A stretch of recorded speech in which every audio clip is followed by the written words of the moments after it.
میں اس پروگرام کی آخری کڑی حضرت کی خدمت میں صرف اس شعر کے ساتھ حاضر ہوتا ہوں کہ ویران مسجدیں ہیں، سونی ہے خانقاہیں، ویران مسجدیں ہیں، سونی ہے خانقاہیں، پہچان اب ہماری ملتی نہیں کہیں سے، بدر و حنین و خندق خیبر کی سرزمین سے، بدر و حنین و خندق خیبر کی سرزمین کو اے میرے گمشدہ دل آواز دے کہیں سے۔ آپ کے سامنے مفسر قرآن حضرت مولانا سید محمد طلحہ صاحب دامت برکاتہم، خلیفہ و مجاز بیعت حضرت مولانا پیر ذوالفقار احمد صاحب نقشبندی دامت برکاتہم موجود۔ الحمدللہ رب العالمین والصلاة والسلام علی سیدنا محمد سید الاولین والآخرین وعلى آلہ واصحابہ اجمعین، اما بعد فاعوذ باللہ من الشیطان الرجیم، بسم اللہ الرحمن الرحیم، انا نحن نزلنا الذکر وانا له لحافظون، وقال اللہ عز وجل سنقرئک فلا تنسى إلا ما شاء الله،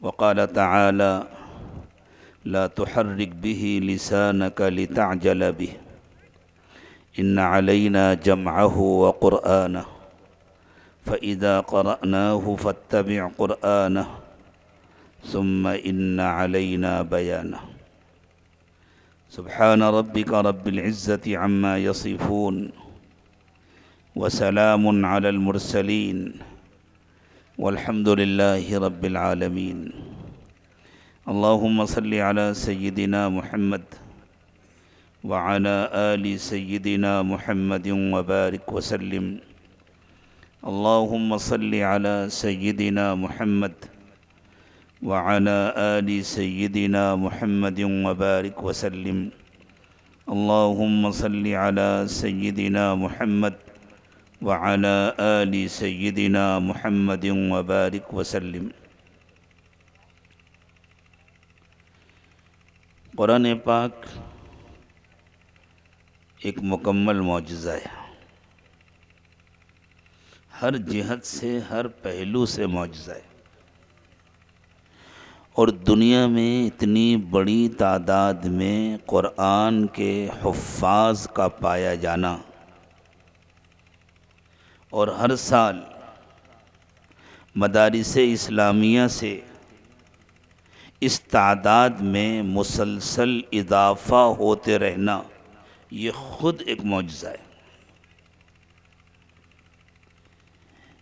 صرف اس زمانے میں نہیں، پوری انسانی تاریخ میں آج تک کسی ایسی دوسری کتاب کا نام کوئی نہیں جان سکا جس کے بڑی تعداد میں جس کے حفاظ موجود ہوں۔ قرآن کے ایک مشہور خادم گزرے ہیں ماضی قریب میں، حضرت مولانا عبد الکریم پاریک صاحب رحمۃ اللہ علیہ۔ نہ ہم ہر ایک کی ہر رائے سے اتفاق کرتے ہیں،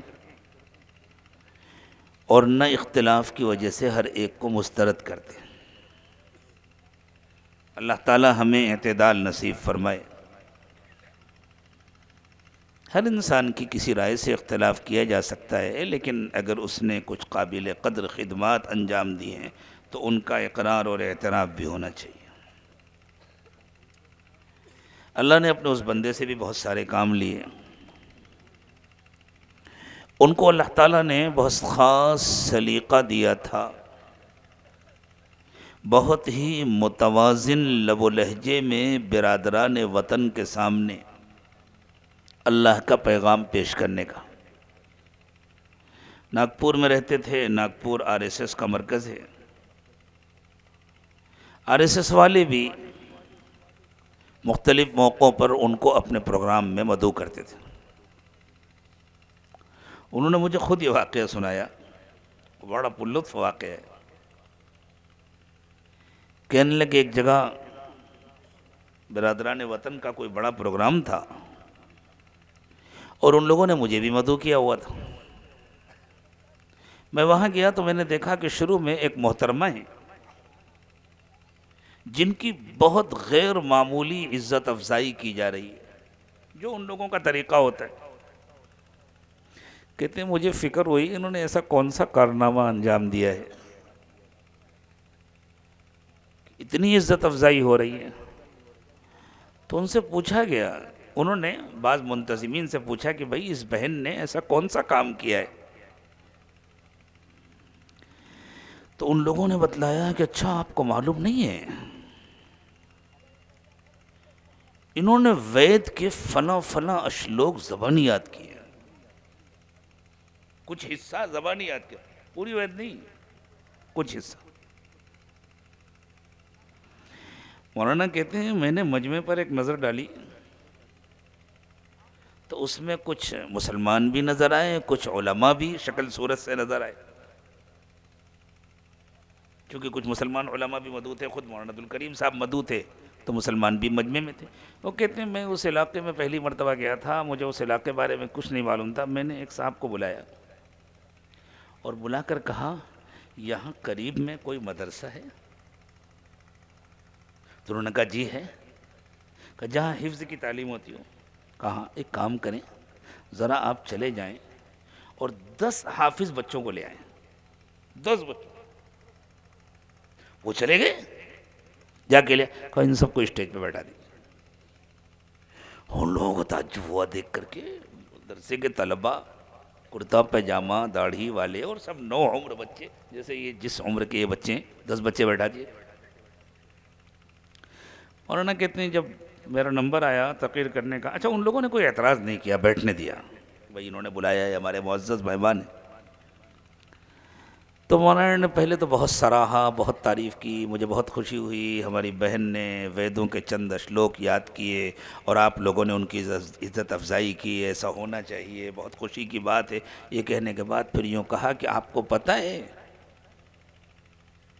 یہ 10 بچے جو آپ کے سامنے بیٹھے ہیں نا، یہ پورے قرآن کے حافظ ہیں. اور پھر یوں کہا کہ مجھے زیادہ تلاش نہیں کرنا پڑا، میں نے تو اتفاق سے ایک مدرسے سے ان کو بلوا لیا. میں نہ ان کو جانتا ہوں، نہ ان کے اساتذہ کو جانتا ہوں، نہ اس مدرسے کے ذمہ داروں کو جانتا ہوں. میں آپ کی دعوت پر اس علاقے میں پہلی مرتبہ آیا ہوں. اب سب کی آنکھیں پٹی کی پٹی ہیں، وہ تصور نہیں کر سکتے تھے یہ 10 بچے پورے قرآن کے حافظ ہیں. اگر دنیا میں صرف 10 ہوتے تب بھی جن بیچاروں کو نہیں معلوم ان کی حیرت کی انتہا نہ ہوتی. ایسے 10 تو ایک گلی میں مل جائیں گے انشاءاللہ. مسلمانوں کے محلے میں الحمدللہ آج بھی ہر محلے میں انشاءاللہ 10 سے زیادہ حفاظ مل جائیں. یہ معجزہ ہے قرآن پاک کا. ہمارے دوست ہیں حضرت مولانا خلیل الرحمن سجاد نعمانی صاحب دامت برکاتہم، آپ حضرات نے بھی نام سنا ہوگا. مولانا جس زمانے میں دارالعلوم ندوۃ العلماء میں مدرس ہوا کرتے تھے، اس زمانے کا انہوں نے اپنا ایک واقعہ سنایا. چونکہ مولانا کو اللہ تعالیٰ نے اردو اور عربی زبانوں کے ساتھ ساتھ انگریزی زبان پر بھی خاصا عبور عطا فرمائے اور بہت ساری خوبیوں سے نوازا ہے. لکھنؤ میں عیسائیوں کی کوئی بڑے پیمانے پر عالمی کانفرنس تھی جس میں مختلف ممالک کے وفود آئے ہوئے تھے. یورپ کے بھی تھے، امریکہ کے بھی تھے، آسٹریلیا کے بھی تھے، افریقہ کے بعض ممالک کے بھی تھے. جب وہ کانفرنس ہو گئی تو ان لوگوں کو شوق ہوا بھائی اب لکھنؤ شہر بھی دیکھیں. انہوں نے وہاں کے جو تاریخی مقامات ہیں، جو آثار قدیمہ ہیں، وہ سب دیکھے ہوں گے. ان کو معلوم تھا یہاں ایک بڑا تعلیمی مرکز بھی ہے، دارالعلوم ندوۃ العلماء، تو وہ آئے ندوے کو دیکھنے کے لیے۔ مولانا کہتے ہیں کہ جو صاحب ان کو لے کر کے آئے اس میں مرد بھی تھے، عورتیں بھی تھیں، وہ سیدھے میرے پاس لے کر آئے۔ مولانا فرماتے ہیں میں ان لوگوں کو لے کر حضرت مولانا رابع صاحب دامت برکاتہم کی خدمت میں حاضر ہوا کہ حضرت یہ لوگ ہیں، مختلف ملکوں کے لوگ ہیں اور ذمہ دار ہیں، الگ الگ چرچوں کے، الگ الگ تنظیموں کے، اور یہ ندوہ دیکھنے کے لیے آئے ہیں، آپ جو فرمائیں۔ تو مولانا نے فرمایا کہ حضرت مولانا رابع صاحب نے فرمایا کہ مولانا آپ ہی جا کر دکھا دیں۔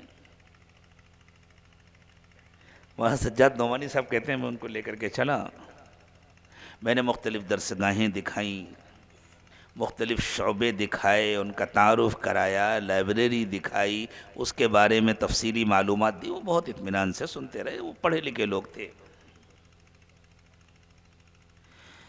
سب سے اخیر میں مسجد دکھائی، اور اس زمانے میں وہاں حفظ کے درجات مسجد میں ہی ہوا کرتے تھے، ممکن ہے ابھی بھی ہوتے ہوں، مجھے معلوم نہیں ہے۔ اور ہمارے یہاں حفظ کے جو بچے ہوتے ہیں، مجھے نہیں معلوم کیوں لیکن ایسا ہے کہ وہ ہل ہل کر قرآن پڑھتے ہیں، ہم نے بھی اسی طرح پڑھا ہے۔ کیوں ہلتے ہیں لوگ، اس کی الگ الگ وجوہات بیان کرتے ہیں، لیکن بس وہ سب نقطہ بعد الوقوع کی حیثیت رکھتے ہیں۔ تو جب بچے، بہت سارے خوبصورت بچے، چھوٹی عمر کے بچے ہل رہے ہوں تو وہ توجہ کھینچتے ہیں، دیکھنے والا ان کی طرف متوجہ ہوتا ہے۔ سکون سے بیٹھ کر پڑھ رہے ہوں تو ان لوگوں کے لیے کوئی خاص بات نہ ہوتی، کچھ مطالعہ کر رہے ہوں گے، کچھ پڑھ رہے ہوں گے۔ تو ان لوگوں نے پوچھا کہ یہ بچے ہل کیوں رہے ہیں، یہ کیا کر رہے ہیں؟ تو مولانا نے بتلایا کہ یہ سب بچے قرآن پاک حفظ کر رہے ہیں۔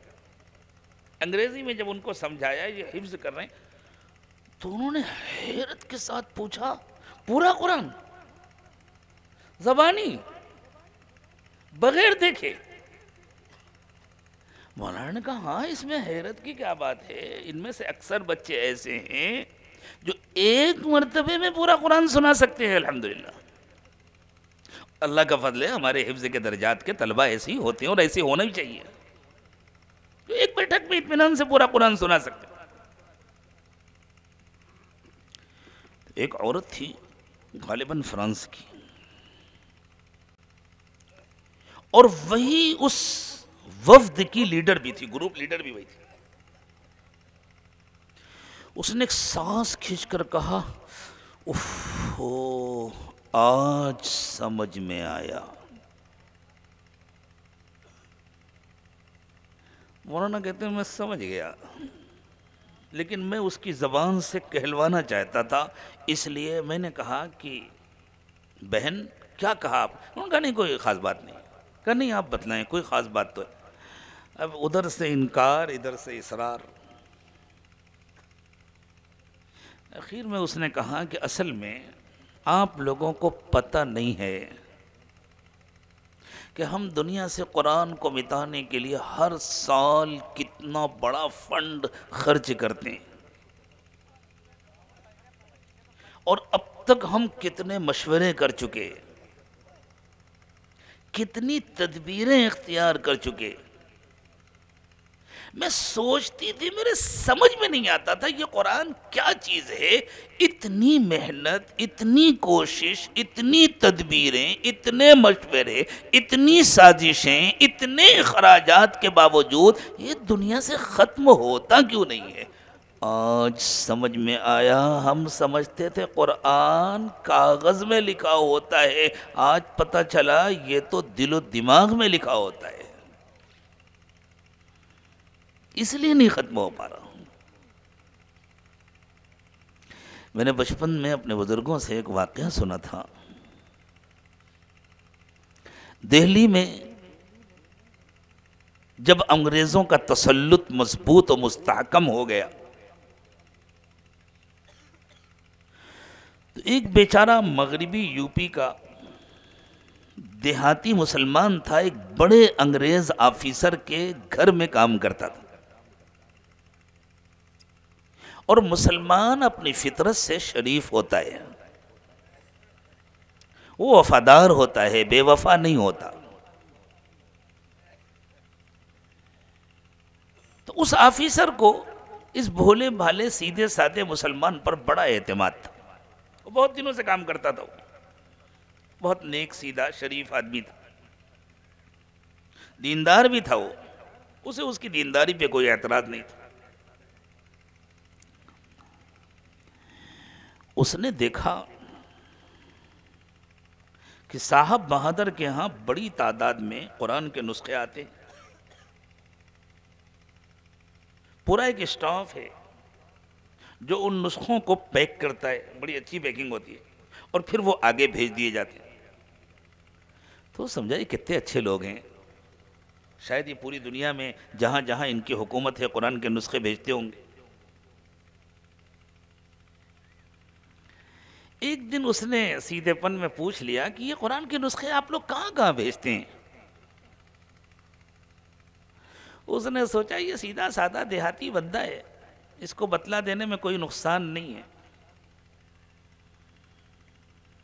اور جب اندر کبر ہوتا ہے نا تو آدمی ایسی بڑی بڑی باتیں کرتا ہے، خود اپنے پیر پہ کلاڑی مارتا ہے، اپنے راز اگل دیتا ہے۔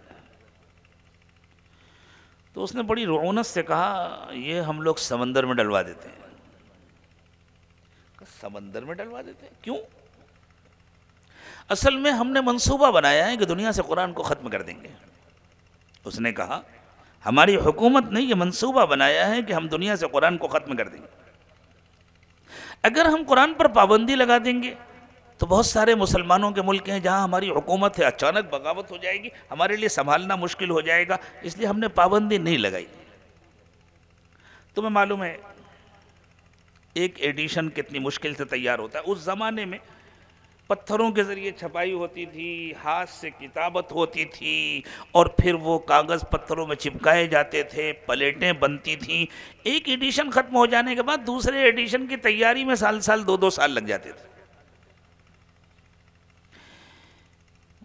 اس نے کہا کہ دیکھو جو تاجر قرآن چھاپتے ہیں وہ تو تجارت کے لیے چھاپتے ہیں نا، نفع کے لیے چھاپتے ہیں۔ ہم نے یہ کیا کہ جیسے ہی کوئی ایڈیشن مارکیٹ میں آتا ہے ہم اپنے لوگوں کو بھیجتے ہیں، ایک ہی آدمی نہیں جاتا خریدنے کے لیے کہ لوگ متوجہ ہو جائیں، ہم اپنے لوگوں کو بھیجتے ہیں اور سارا ایڈیشن خرید لیتے ہیں۔ یہ سمجھتے ہیں کہ شاید مختلف شہروں کے بڑے بڑے تاجر آئے ہیں، لے جا رہے ہیں، اپنے یہاں لے جا کے بیچیں گے، بھئی ہمیں تو بیچ دینا ہے، وہ فروخت کر دیتے ہیں، ہم پورا ایڈیشن خرید لیتے ہیں،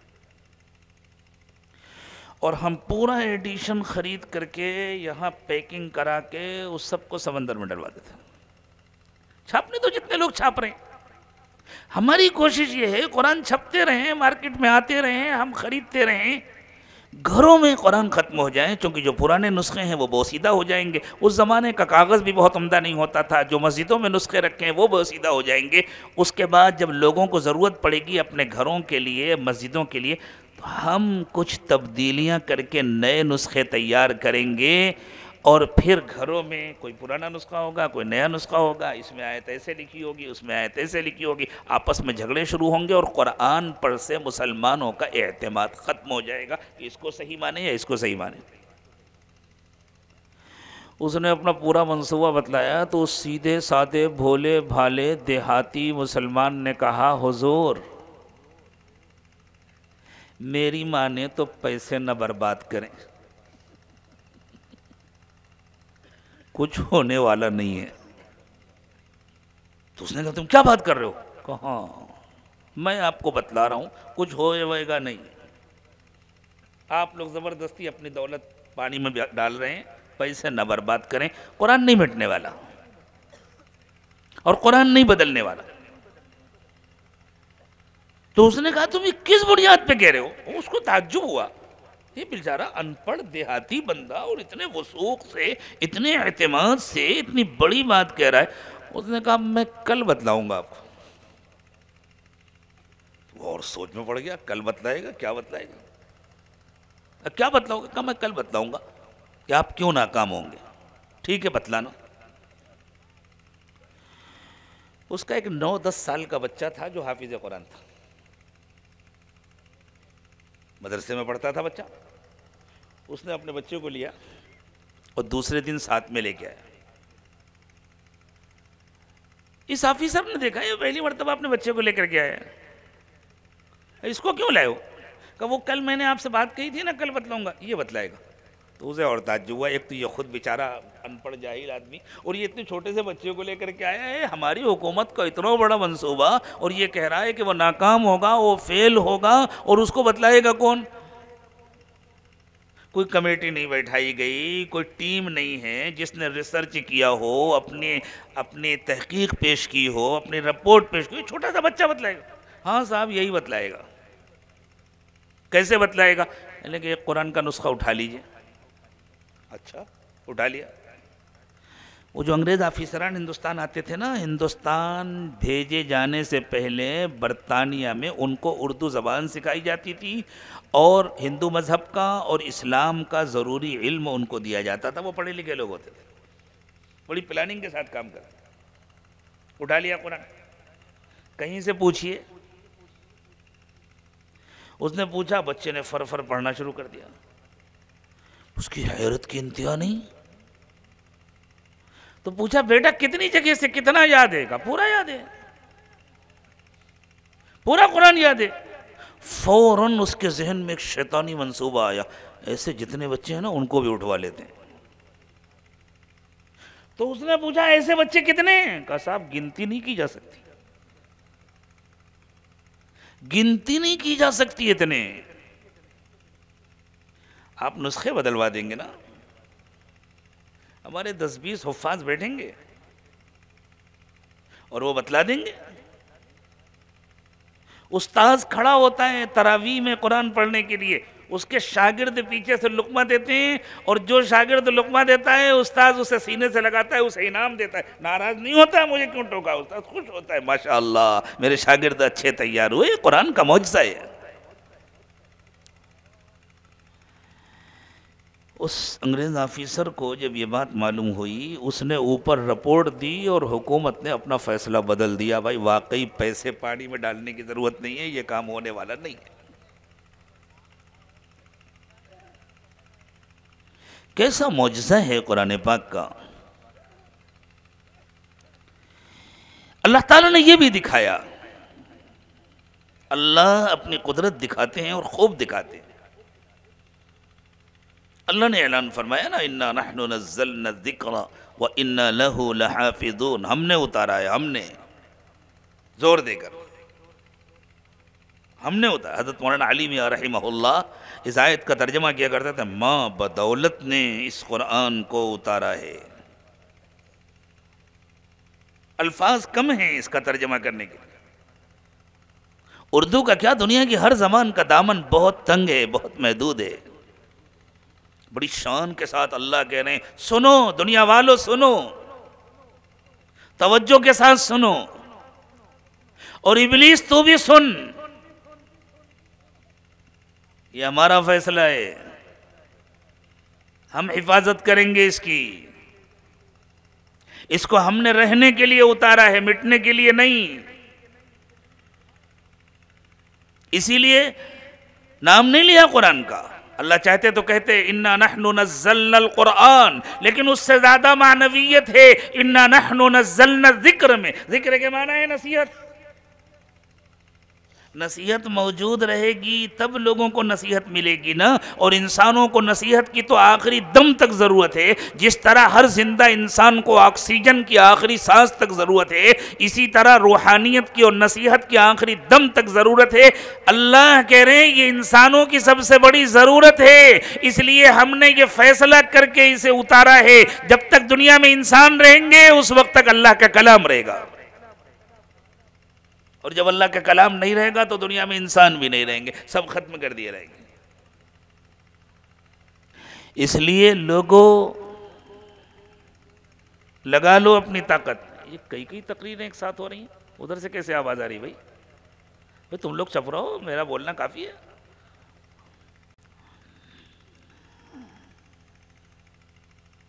اللہ کہہ رہے ہیں لوگوں طاقت لگا لو، کوشش کر لو، مشورے کر لو، سازشیں کر لو، اور شیطان کو بھی کھلا چیلنج ہے، یہ مٹنے والا نہیں ہے۔ وَإِنَّا لَهُ لَحَافِظُونَ، اس لیے کہ ہم تو اسباب ظاہری طور پر پیدا کر دیتے ہیں، یہ تو مسبب الاسباب کا فیصلہ ہے، اسباب رہیں یا نہ رہیں اللہ کا فیصلہ نافذ ہو کر رہے گا۔ کوئی کہہ سکتا تھا اس امت کی خوش نصیبی ہے، حضور اکرم صلی اللہ علیہ وسلم نے شروع سے ایسی ترتیب بنا دی، آپ خود حافظ قرآن تھے، بڑی تعداد میں صحابہ کرام حافظ قرآن تھے، اور پھر امت میں حفظ قرآن کا رواج ہوا، اس کی وجہ سے قرآن محفوظ رہا، مدارس قائم ہوئے، مکاتب قائم ہوئے، اتنے بڑی تعداد میں نسخے لکھے گئے، اور پھر یہ تو علمی دور میں آیا قرآن، تاریخ کی روشنی میں قرآن آیا، لکھنے پڑھنے کا ماحول بن گیا پوری دنیا میں۔ اللہ نے کہا یہ اسباب کا کمال نہیں ہے، چلو ہم یہ بھی کر کے دکھا دیں گے، سارے اسباب چھین لیے جائیں گے اور قرآن کو نہیں مٹایا جا سکے گا۔ یہ بھی دکھا دیا اللہ تعالیٰ نے۔